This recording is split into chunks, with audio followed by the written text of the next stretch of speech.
Hey guys, Zach Carson, CSCS. I'm going to be going through a couple of exercises called the single leg balance matrix. We can take that in every direction. So we're going to be balancing on one foot and basically doing some movements in the sagittal plane, and then again in the frontal plane, and then in the transverse plane. So a little front back, a little side to side, and a little rotation. So with our single leg balance in the sagittal or S plane, we're going to simply take our left or right foot off the ground. Hands are going to be set almost overhead. And we're going to reach down, sweep through our ankle, balance, and then we're going to return. And notice that opposite foot kind of comes forward to counterbalance my hands as they go overhead. And down and through, and return. A couple of things to note here is that my knee is not locked out, so as I'm balancing, I'm not in a full lockout position. I'm giving myself a little bit of movement through that knee, so it's more comfortable for the movement and safer for the mechanism of the knee. And as I'm pushing my toe forward and back, I toe touch as I need it to make sure that I have the balance that I can afford. Also, that toe is staying within 6 inches of the ground. So as I push myself back, that toe never really comes more than about 6 inches off the ground. A lot of people will simply bend over and their toe just sweeps up like this, and that's not what we're looking for. We want to see control and balance through those hips. So again, from the side view, we're going to reach down and through, and then as we come forward, that foot pushes forward and then back down and through.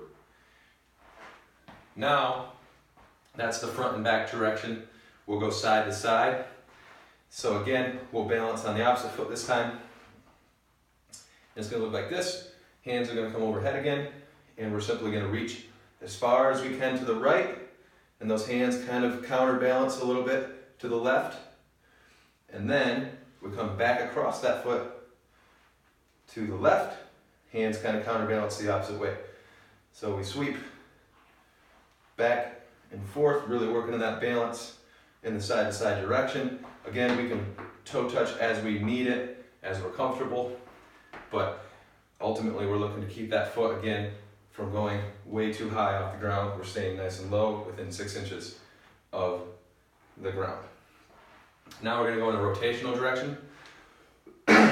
So we can rotate around our hips on one foot.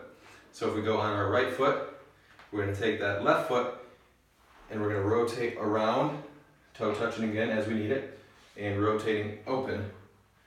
And then as we get comfortable, we can keep that toe off the ground. Again, you see my hands are kind of following my toe. I'm using them as a little bit of counterbalance.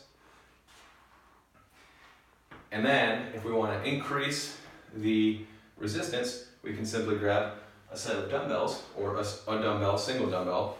What I like to do is I like to take the dumbbell or anything you get your hands on, maybe a small med ball or something along those lines, and we just simply take it above our head as we balance forward and then reach down to our toe, and then again above our head and reach down and through. And then if we go side to side, same thing. We're reaching left and we're coming back to the right, reaching left, coming back to the right, and then rotation. We're coming up on one foot, rotating open, rotating closed, rotating open, rotating closed. So with these, I recommend starting with no weight at all, making sure that we can actually balance, keeping that foot nice and close to the ground, really working on that stability through the hips as we go back and forth in all the different directions. And then when we start bumping it up, I'm talking 4-pound weights, 5-pound weights, and then obviously as you get more comfortable and you get stronger through your hips, you can increase that load.